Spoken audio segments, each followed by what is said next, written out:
Hammaga assalomu alaykum. Mana bugun biz yana sizlar bilan ajoyib joyga tashrif buyurdik. Xo'p.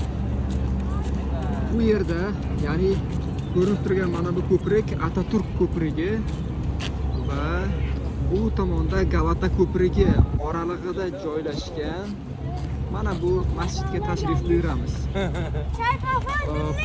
Galata qalasining yonida, ko'chaning bu tarafida Sulaymoniya masjid ham ko'rinib turibdi. Marmara dengizini bo'yida odamlar bilan juda ham gavjum bo'lgan, juda ham turistik maskanlardan biri. Xo'sh. Demak, bu masjidning nomi Ibrohim Poshsho masjidi hisoblanadi. Ibrohim Poshsho Muhtasham 100 yil filmidagi Shoh Sulton Sulaymonni doim yonida yuradigan, adashmasam vazir bo'lgan, eng yaqin insonlardan biri bo'lgan.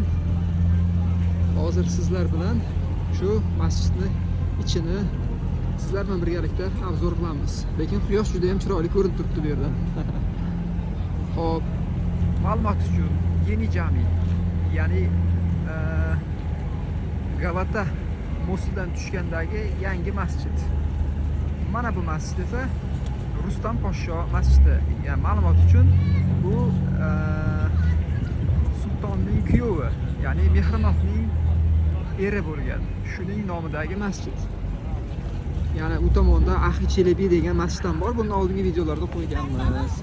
Demak, sizlar bilan hozir ushbu masjidga birgalikda kiramiz. Bu yerda ovqatlanadigan joylar, bu tomonda ham ovqatlanadigan joylar.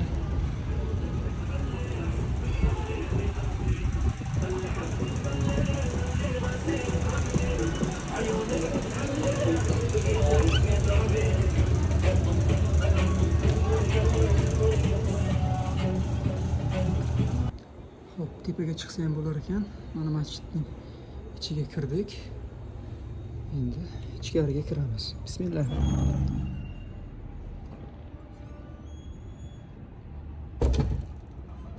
Mana masjidning ichki ko'rinishi.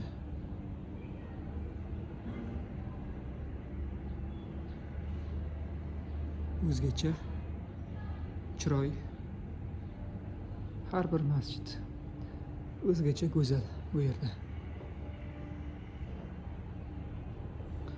Ma'lumot uchun bu masjid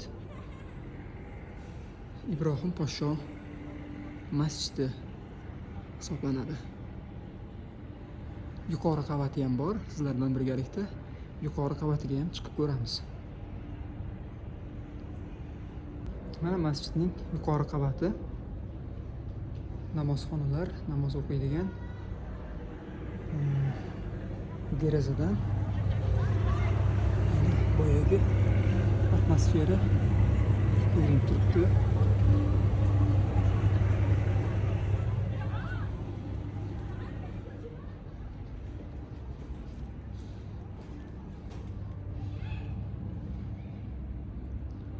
Balkon.